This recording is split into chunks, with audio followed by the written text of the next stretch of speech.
కాంగ్రెస్ ఉచితాలు రాష్ట్రాన్ని ఎలా ముంచేస్తాయో అనడానికి హిమాచల్ ప్రదేశ్ చక్కటి ఉదాహరణ.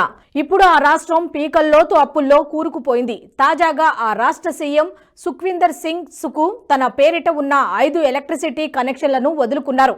తనలాగే రాష్ట్ర ప్రజలంతా తమ పేరిట 2-3 ఎలక్ట్రిసిటీ కనెక్షన్లు ఉంటే వదులుకోవాలని పిలుపునిచ్చారు. తద్వారా ఎలక్ట్రిసిటీపై రాష్ట్ర ప్రభుత్వం ఇస్తున్న సబ్సిడీ డబ్బులు మిగిలించిన వారు అవుతారని చెప్పారు. హిమాచల్ ప్రదేశ్లో కాంగ్రెస్ ఉచితాల్లో భాగంగా పవర్ సబ్సిడీని ఇచ్చింది. దీనివల్ల రాష్ట్ర ప్రభుత్వ ఖజానాపై 2,200 కోట్ల రూపాయల భారం పడుతోంది.